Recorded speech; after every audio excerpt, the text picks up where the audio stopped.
6:38, Nashville's Morning News on Super Talk 99.7 WTN.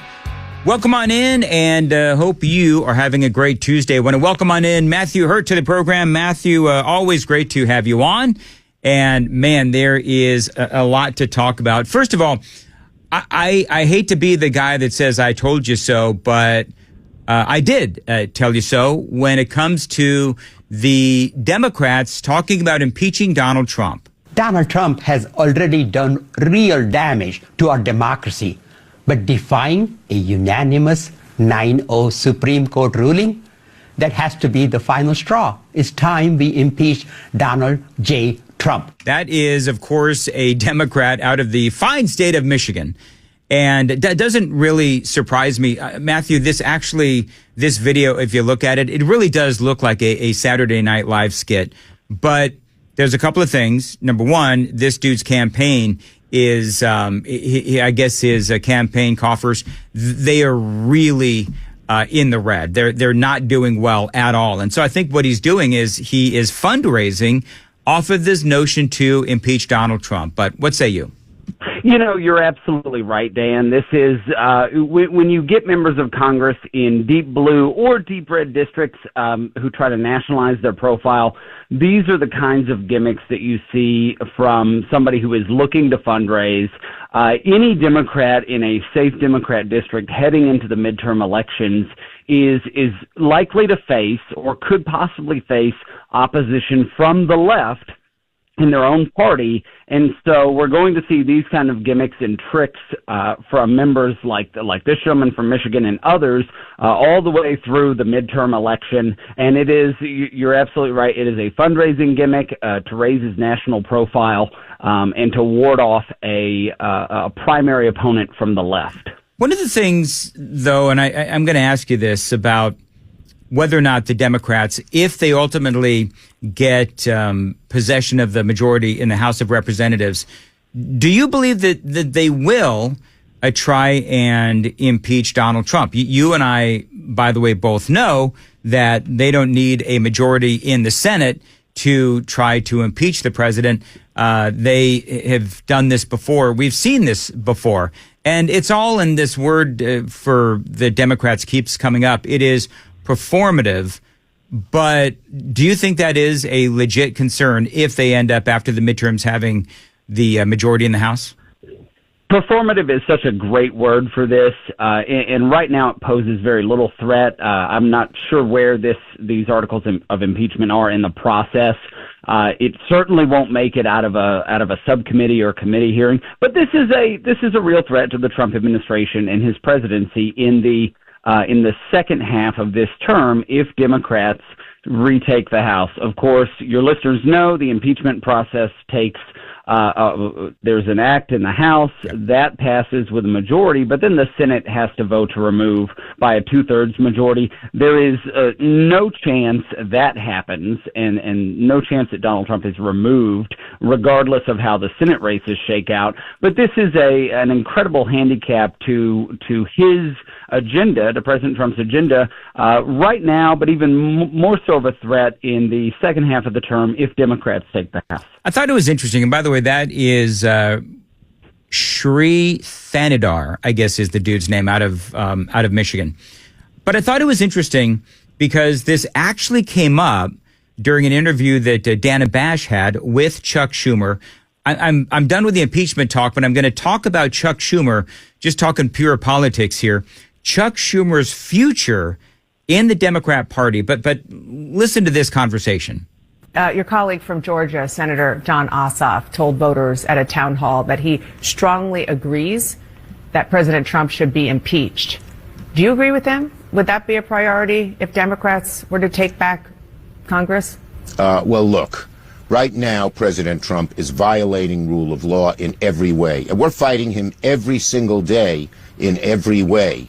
And our goal is to show the American people over and over again, whether it's the economy, whether it's tariffs, whether it's Russia and overseas, and whether it's rule of law, how bad he is.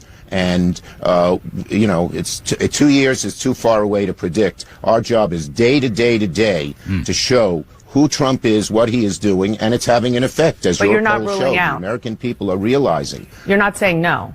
Look, it's too far away to even judge. Okay. So clearly Chuck Schumer is dodging it. There's a lot of people that are going after Chuck Schumer. There are a lot of people saying that AOC should run for the Senate to replace him. I guess it's the same district. People are also talking about AOC running for president, which is astonishing to me. But number one, talk about the disconnect between Chuck Schumer and the rest of the party and this apparent battle that we're going to see between AOC and Schumer. Well, you have to have in the leadership in both parties, particularly in the Senate, you end up having moderating forces in leadership. This is why we saw Mitch McConnell hang on to power in the Senate conference for so long. Schumer sees that it is likely that he will be primaried by someone from the left. It's the same situation as we see with this Michigan congressman. And he has to both lead a party, but also capitulate to those elements on the left. We see Dick Durbin, the senator from Illinois, is not running again in 2026, and he's the number 2 Democrat in the Senate. And so we've got individuals who will make these kinds of decisions. They'll either go the way of Dick Durbin and not run again, leaving the door open for someone more far left, or we have Chuck Schumer, who is in Senate leadership as well, who wants to hold on to that leadership, but also wants to sort of capitulate to those on the left to keep away a primary threat in a state like New York, where progressives and far left voters are a significant portion of the Democratic primary electorate. We're looking at 10 to 15% of the total electorate in a state like California, in a state like New York, in a state like Illinois that could really shape the outcome of a general election and an imminent Democrat senator like an AOC from New York. 645, Nashville's Morning News on Super Talk. I'm going to ask you about Judge Hannah Dugan coming up, and the Democrats, again, clearly on the wrong side. Going to check the roads real quick on Super Talk 99.7.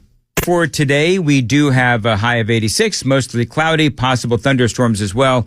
Later on this afternoon, 70 degrees at Super Talk 99.7 WTN. Matthew Hurtt is joining us, our grassroots political analyst, by the way. So, Judge Hannah Dugan. Now, one of the things that I find interesting is, and we all made some hay yesterday about how the word escalate is the new phrase that pays for the Democrats, talking about how Donald Trump is escalating his war against these judges. But the reality is that Judge Hannah Dugan, she actually escalated in her war against Donald Trump, trying to get illegal aliens, especially criminal illegal aliens, out of our country by distracting the authorities that were in her courthouse and trying to escort this guy out the back door.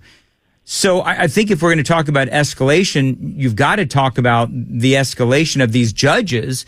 Number one, this judge in Wisconsin, and also the judge in New Mexico, where he was literally harboring MS-13, I think it was either MS-13 or Tren de Aragua gang members. It's crazy. Yeah, this is something where, of all the branches of government, the American people have had the most faith in our judicial branch for the longest time. We've seen progressives and leftists at the national level tear that down over the last several years, and particularly in the first Trump term with his Supreme Court nominees.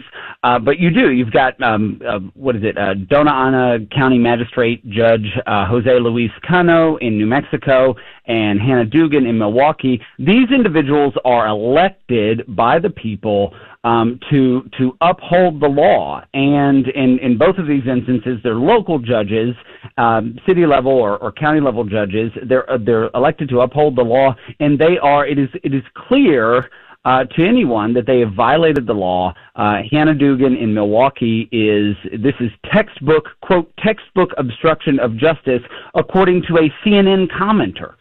And so there's no question that, again, these individuals are part of our judicial system. They are supposed to uphold the law. They are violating federal law, and no one is above the law. As Joe Biden tweeted, nobody is above the law. Yep. And you must uphold the law in any situation like this. If you are a member of the bench, if you're a judge who is elected or appointed or otherwise serving out your term on in a judicial capacity to uphold the law, even if you don't agree with it. And this is the case out of Milwaukee is really strange, because this is a woman who likely oversaw domestic violence cases, traffic citations. This is that low-level judge that you see at the local level, and she wanted to insert herself into a federal conversation about immigration, and sure enough, she did, likely violating federal law, and she's going to pay the price for it. Yeah, and you talked about that CNN commentator. That is, I think is it Eli or Ellie Honig? And he's on CNN, and this is what he said. Looking at the complaint, let's strip the politics out of it. This is a crime. If they can prove what happened here, it is a crime. This judge, let's strip the Trump of it all out. Let's strip the immigration of it all out. Let's say law enforcement shows up at a building with an arrest warrant. They're looking for person A. Person B then says, hey, there's a secret escape door out back. I'm going to show you the way, and then ushers that person out the back door. That is textbook obstruction. There you go. And so, Matthew Hurtt, you're absolutely right. We are day 100 of the Trump administration. What do you got for his biggest accomplishment? And I don't know if you have a biggest failure, but what do you think? The most exciting thing to see in D.C. are the yard signs on the White House lawn of all of the illegal aliens who have been deported from the country. I think this is one of the biggest issues from the presidential election last year. The American people want secure borders.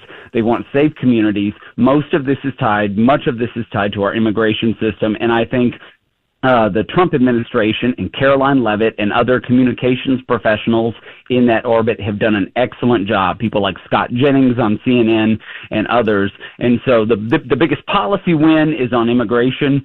The biggest political win is the administration's ability to communicate these wins through social media and other platforms. And I think the biggest opportunity here for the Trump administration going forward is continuing to advance in shoring up an electoral firewall in 2026 that allows President Trump to hold the House and the Senate and to continue through the end of his term to get these things done. How worried are you about the political fallout of the tariffs? We had Canadian elections yesterday. The Liberals held on with, I think, the slimmest majority since 1972 or 74. There is a little bit of that played out in that electorate. I haven't heard much else. There's a lawsuit from a professor in Arlington here where I live against the tariffs. That'll likely be dismissed because he doesn't have standing. But long term, it seems like things are stabilizing a little bit. As you and I have said before, most of the countries have come to the table. China is the big question mark, and we can wonder if Trump is playing 4D chess or whatever in that space. I think that is the variable that we just can't assess yet is what this does long term for goods that come from China, and then China is a global power. Yeah, and part of this, as we wrap this up, is that I feel like we don't have enough information on the tariffs yet regarding what's going to happen. What impact is it going to have? What kind of a deal will we end up with China? What are the other deals that the president will ultimately negotiate? So right now, the tariffs are a work in progress. The media is doing everything to focus on President Trump's, they say, falling polling numbers. But I would say that the president, listen, if he wanted to just not do anything except the status quo, then he could have done that, and his polling numbers would have been more than likely really good, and he could have rested on his laurels when it came to illegal immigration and keeping men out of women's sports and so forth. But he decided to take a chance, roll the dice, and try to do this tariff battle with ultimately China and try to even the playing field. And President Trump knew there would be a political cost to this, and he has obviously taken that into consideration, and he decided to go for it. And hopefully when all of this is over, we'll have a better economic trade balance with our partners, and the president would have been able to do whatever he's trying to do with China to lessen their economic and worldwide power. Yeah, I think you're absolutely right there. Most every other country would come to the table, and to get China to actually come to the table in good faith, it will take a ridiculously high tariff rate to show them that that the Trump administration is serious, and I think that he is moving in that direction as we see it play out in the news. All right, Matthew, real quick, how can I find you on Twitter? I'm on Twitter at Matthew Hurtt, MattheHewHurtt. All right. We'll talk to you next time. Always great analysis from Matthew. It is 6:54. Joan Jones is in the WTN newsroom. Joan. Yeah, we've got some storms in our future. We're going to take a look at just how serious they may be. That's coming up here at 7 o'clock on Super Talk 99.7 WTN.